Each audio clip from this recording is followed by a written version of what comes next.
दोस्तों सबसे पहले तो एक पोलाइट और काइंड रिक्वेस्ट है, जो भी हम वीडियो डालते हैं उस वीडियो को पूरा देखा करें। अगर आप नए बच्चे हो या पुराने भी बच्चे हो इस चैनल के, तो प्लीज़ वीडियो को पूरा देखा करें।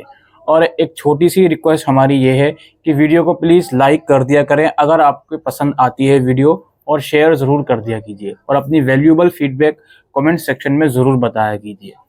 अब प्रॉब्लम ये है, जब से जून 2025 सेशन के इग्नू के एग्जामिनेशन फॉर्म निकले हैं उसमें बहुत से एरर्स स्टूडेंट्स फेस कर रहे हैं, जिसकी वजह से काफ़ी बच्चों ने अभी तक फॉर्म भरा नहीं है। अब एरर्स बहुत सारे हैं दोस्तों। एरर्स के नाम पे कुछ कमियां भी हैं, जैसे फॉर एग्जांपल एग्जामिनेशन सेंटर। इस बार एग्जामिनेशन सेंटर्स वो सारे अवेलेबल नहीं हैं जो इससे पहले अवेलेबल हुआ करते थे। उसकी वजह से बच्चे कंप्लेन कर रहे हैं कि सर मैं एक्स सेंटर लेना चाहता था लेकिन वो वहाँ पे शो ही नहीं हो रहा। पहले तो शो होता था, पहले मैंने एग्जाम्स दिए हैं। दिल्ली के अंदर काफ़ी सारे सेंटर कम कर दिए। इवन कुछ बच्चे बिहार के, इलाहाबाद के क्वेरी कर रहे थे कि सर हमारा सेंटर ही वहाँ पे शो नहीं हो रहा जो हम लेना चाहते हैं।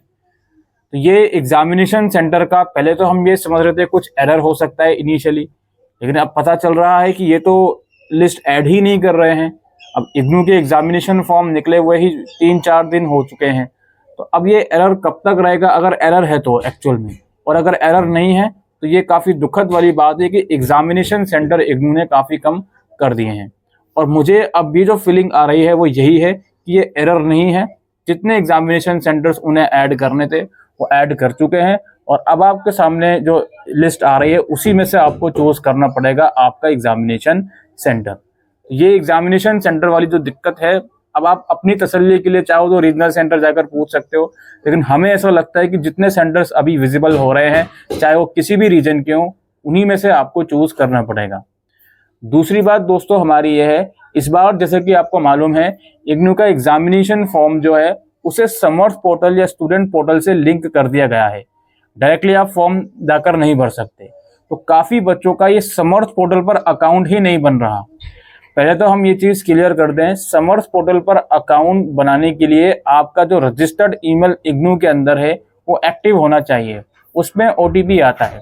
अगर सभी कुछ एक्टिव है, सभी कुछ डिटेल्स आप ठीक डाल रहे हो, उसके बावजूद इस पोर्टल पे अकाउंट नहीं बन रहा, तो एक अब चीज़ ये कर सकते हो, रीसेट पासवर्ड करो डायरेक्टली। न्यू रजिस्ट्रेशन से नहीं हो रहा तो डायरेक्टली रीसेट पासवर्ड एक बार करके देखो और अकाउंट बनाकर देखो। उसके बावजूद अकाउंट नहीं बन रहा समर्थ पोर्टल पर, तो प्लीज़ अपने रीजनल सेंटर से कांटेक्ट कीजिए ईमेल के थ्रू या पर्सनली वहां विजिट करके। They will resolve the problem. यही हम कह सकते हैं फिलहाल समर्थ पोर्टल के प्रॉब्लम के बारे में। तीसरी बात हमारी ये आती है सब्जेक्ट्स की प्रॉब्लम। जी हाँ, अब सब्जेक्ट्स की प्रॉब्लम क्या क्या हो सकती है आप समझ लो।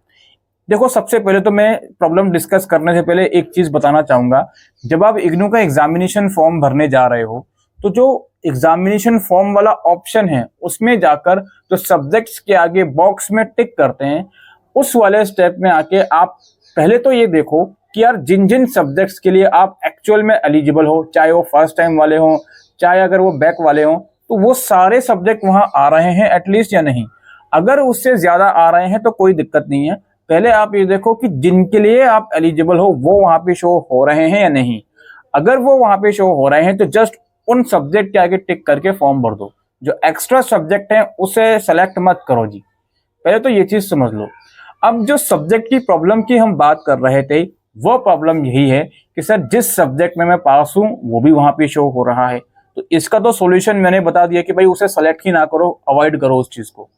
और दूसरी और मेजर प्रॉब्लम यह है कि सर जिन सब्जेक्ट के लिए मैं एलिजिबल हूं वो वहां पे शो नहीं हो रहा।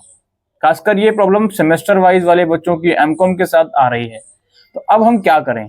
मैंने आपको कहा था कि आप ईमेल करें, अगर आप वीडियोस हमारी रेगुलरली देखते हो तो ईमेल आप लोग करें। अगर इसका रिस्पॉन्स फिर भी नहीं आ रहा तो आपको फिर प्लीज रीजनल सेंटर में जाना होगा, क्योंकि हम अगर ये बोले कि इंतजार करो इंतजार करो, अगर आप इतना इंतजार करते रहोगे और हो सके जो सेंटर आप लेना चाहते हो वहां पर सीट्स ही फुलफिल हो गई, क्योंकि अब हर बच्चे के साथ तो ये दिक्कत नहीं है ना, ये सब्जेक्ट्स वाली। कुछ बच्चों के सब्जेक्ट्स ठीक है तो वो तो फॉर्म भर रहे होंगे एग्जाम सेंटर सेलेक्ट करके। तो अगर ऐसा पॉसिबल हो जाए कि आप जो सेंटर लेना चाहते हो इंतजार करने की वजह से वो सेंटर में सीट्स ही फुलफिल हो जाए, ये सारी कहानी है। तो ईमेल अगर आप कर रहे हो, हद से हद 2 से 3 दिन का इंतजार करो ईमेल करने के बाद। प्रॉब्लम अगर सॉर्ट आउट होती है तब तो ठीक है, अदरवाइज प्लीज रीजनल सेंटर में जाके बात कीजिए, जो आपका रीजनल सेंटर है इग्नू में। यहाँ पे मैं एक चीज क्लियर कर दूं, देखो सब्जेक्ट्स प्रॉब्लम जो है उसको हम 2 कैटेगरी में डिवाइड कर रहे हैं। एक तो वो जिसमें मैं पास हूँ वो भी शो हो रहा है, तो उसे तो सिलेक्ट ही नहीं करना, उसको इग्नोर करना है, तो वो प्रॉब्लम मेरे हिसाब से नहीं है। और दूसरी कैटेगरी वही है कि जिसके लिए सब्जेक्ट के लिए मैं एलिजिबल हूँ वो वहां पे शो नहीं हो रहा है एग्जाम फॉर्म वाले ऑप्शन में। तो ये जो दूसरी कैटेगरी वाली बच्चे हैं, ये अपना जो भी मैंने बताया ईमेल वगैरह वो कीजिए। डिस्क्रिप्शन बॉक्स में ईमेल आईडी भी आपको मिल जाएगी। इसके अलावा जो बच्चों को प्रॉब्लम फेस करनी पड़ रही है वो ऑब्वियसली फीस पेमेंट को लेकर है।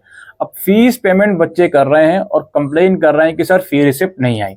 अच्छा, एक बच्चे ने हमारी वीडियो में कमेंट करा था कि जब आप फीस पेमेंट कर देते हो तो समर्थ पोर्टल दोबारा लॉगिन कीजिए, लेफ्ट साइड में माय पेमेंट का एक ऑप्शन आता है, वहां जाइए, वहां जाके कुछ ऑप्शंस वगैरह पे क्लिक करना आपको पड़ता है। उसमें क्लिक करके एक बार फिर से जाकर देखिए कि क्या उसके बाद फी रिसिप्ट जनरेट हो रही है या नहीं। अगर उस प्रोसेस से भी नहीं हो रही, फीस आपकी कट हुई हुई है, तो अगेन आप प्लीज ईमेल वगैरह कीजिए, उसी ईमेल के थ्रू ये चीजें सॉर्ट आउट होंगी।